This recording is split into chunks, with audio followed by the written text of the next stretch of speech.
La Minute Éco avec Idriss Linge.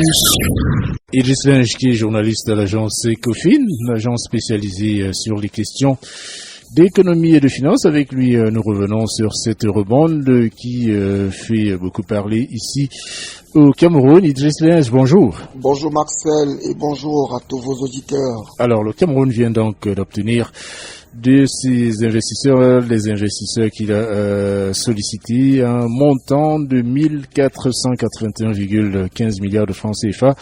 Le taux d'intérêt est de 5,95%. C'est un montant qui est très largement supérieur aux 450 milliards de francs CFA qui avaient été sollicités. C'est un succès, évidemment, pour le ministre des Finances, Louis-Paul Motazé. Est-ce que c'est un avis que vous partagez? Oui, sur cette grille de comparaison, on peut effectivement dire qu'il y a une réussite parce que la situation du Cameroun aurait en effet pu se dégrader et on aurait pu se trouver dans une position où les taux d'intérêt que les investisseurs sont obligés de nous servir sont au-dessus du taux de l'eurobond inaugural de 2015. Donc, c'est une chose positive, je dirais, pour le profil du Cameroun en tant qu'emprunteur sur le marché international. Il faut rappeler qu'il y a des pays qui n'ont pas la même opportunité en Afrique. C'est le cas de la Zambie qui, il y a quelques mois, s'est mise en situation de défaut de paiement. C'est le cas du Congo qui ne parvient pas à clarifier sa situation avec son créancier qui est la Chine et avec le Fonds monétaire international. Donc oui, c'est une amélioration plutôt positive qu'il faut voir pour le Cameroun. Mais de là à avoir dans cette opération un succès, je pense que on dit qu'il y a un succès lorsqu'il y a un gros challenge et que le challenge est surmonté.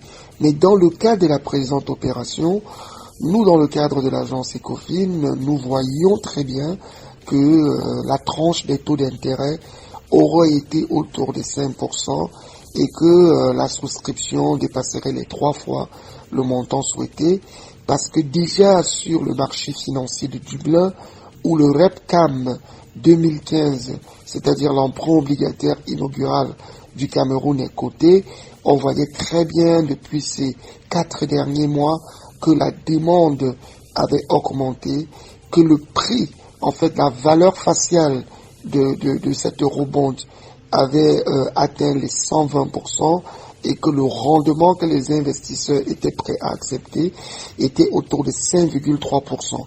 Donc, en quelque sorte, il n'y a pas vraiment une grande surprise, mais c'est un succès, et c'est pas un succès de l'opération, c'est un succès de l'ensemble de l'eurobond, parce que le Cameroun a quand même remboursé ses intérêts, il a été correct, les agences de notation l'ont un peu aidé, mais c'est aussi parce qu'il y a une relative stabilité sur le plan de la position extérieure et ça a été favorable pour nous dans ce contexte. Et comment comprendre cet intérêt des investisseurs pour le Cameroun et surtout ce taux d'intérêt beaucoup plus bas que le précédent eurobond qui était de 9,5%? Alors, ce qu'il faut comprendre, c'est que aujourd'hui, il y a une dynamique sur les marchés internationaux, une dynamique qui a été exacerbée par la Covid. Lorsqu'il y a eu la Covid, les banques centrales des pays développés, qui sont les pays où on retrouve les plus gros marchés obligataires, notamment les États-Unis, l'Europe, le Japon et tout le reste, ces banques centrales ont pompé de l'argent dans l'économie. Ils ont baissé les taux à leur niveau le plus bas parce qu'ils voulaient faire repartir la machine. Ils voulaient que l'inflation reparte. Mais le problème, c'est que l'inflation n'est pas repartie et les taux directeurs étaient au plus bas. Or, en général, sur ces marchés obligataires, les taux d'intérêt sont annexés sur les taux directeurs de la Banque centrale. Et les taux directeurs de la Banque centrale eux-mêmes influent sur le taux auquel les banques commerciales se prêtent entre elles. Vous entendez souvent parler de ce qu'on appelle le Libor pour ce qui est du marché des obligations à Londres ou encore de l'Euribor pour ce qui est du marché des obligations sur les bourses européennes.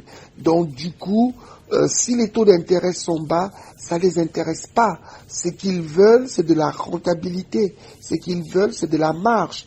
Parce que eux, ils promettent à leurs investisseurs, à eux, que je vous trouverai chaque année des placements qui rapportent au moins 4%. Mais si vous avez des taux d'intérêt en France qui sont de 1% et parfois des taux négatifs, vous ne réussissez pas à tenir la promesse que vous avez faite à vos investisseurs. Donc, pour être dans le cadre de leurs promesses, ils recherchent les obligations émergentes qui sont un peu plus élevées en termes d'intérêt, mais où les pays ont une discipline de remboursement. Donc, du coup, les pays comme le Cameroun, la Côte d'Ivoire, la Turquie, le Brésil, il n'y a pas que le Cameroun, le Kenya, le Sénégal, sont devenus des chouchous du marché des obligations internationales. Donc, voilà un peu comment est-ce qu'on en est arrivé à avoir 5%.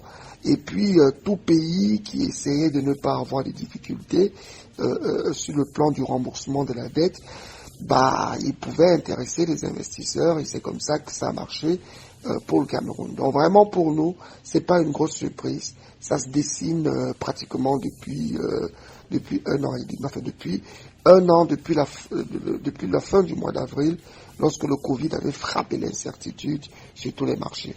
Oui, c'est une opération qui a évidemment suscité un débat controversé d'ailleurs ici au Cameroun avec notamment les critiques de l'opposition qui voyaient une manière d'enfoncer le pays dans l'endettement. C'est un argument pertinent selon vous? Alors, disons que il faut comprendre les arbitrages du gouvernement. Le gouvernement avait besoin de pouvoir sécuriser sa liquidité extérieure. Vous devez comprendre que c'est comme dans une maison, Marcel. Vous avez une économie intérieure, c'est-à-dire que votre femme prépare, c'est vous qui apportez un peu d'argent, et il y a des gens là qui ne cotisent pas beaucoup, c'est parfois les enfants, ou les neveux de madame, ou même vos propres neveux, mais tous participent à l'économie du ménage, c'est-à-dire que lorsqu'il y a la nourriture, ce n'est même pas sûr que c'est vous qui aurez la plus grosse part, ils vont manger et tout le reste. Ça, c'est l'économie interne. C'est notre salade à nous, c'est pas un problème pour les autres. Maintenant, il y a ce qu'on appelle l'économie internationale. Le Cameroun est un importateur de biens. Le Cameroun a la dette sur le plan international. Le Cameroun vend sur le marché international. Donc, du coup, lorsqu'on réalise que à une certaine date où on devra rembourser de gros montants, on n'aura pas assez de liquidité internationale pour honorer nos engagements, on peut décider de refinancer la dette. Refinancer la dette, c'est de dire aux créanciers, je vais reprendre votre dette, je vais pas vous rembourser votre argent, je vais vous demander de me reprêter ce que je devrais vous rembourser et on se donne un nouveau taux d'intérêt. Vous voyez? Donc du coup, ça libère la liquidité et la pression sur la liquidité extérieure. Mais d'une certaine manière, il y a en fait une façon d'enfoncer le pays dans la dette. Pourquoi? Parce que le fait que les créanciers vous accordent de refinancer votre dette, ce n'est pas gratuit. Il y a un taux d'intérêt, même si le taux d'intérêt a baissé, ce qui est une réalité, c'est qu'à la fin, si on continue de refinancer l'eurobond sur une période de 30 ans, on se rendra compte que rien que sur les intérêts, on aura remboursé parfois 1 à 1,5 fois l'eurobond. C'est déjà arrivé par le passé que des pays africains remboursent 3 à 4 fois leur dette uniquement sur le paiement des intérêts, alors que le principal n'a pas encore été remboursé. Et ça avait justement donné lieu à ce qu'on avait appelé les PPTE, l'initiative des pays pauvres très endettés. Donc il y a un risque effectivement de spirale négative de la dette, mais c'est un risque à très long terme. Si les éléments de gouvernance, si les opportunités créées par la liquidité extérieure à court terme sont utilisées à bon escient, On peut même arriver à un stade où, avant les 10 ans ou les 11 ans de maturité de la nouvelle opération de refinancement, qu'on ait de quoi racheter notre dette et sortir de notre portefeuille ce passif qui n'est pas forcément le meilleur. Donc oui, c'est un défi, l'opposition a raison, mais c'est un défi de long terme et c'est un défi sur lequel le gouvernement ne doit pas fermer les yeux et s'enorgueillir en disant que les autres parlent parce qu'ils ne dirigent pas. Idriss Lin, journaliste à l'agence Ecofin, agence spécialisée sur les questions d'économie et de finances. Merci, bonne journée. Au revoir Marcel et bonne journée à vos auditeurs.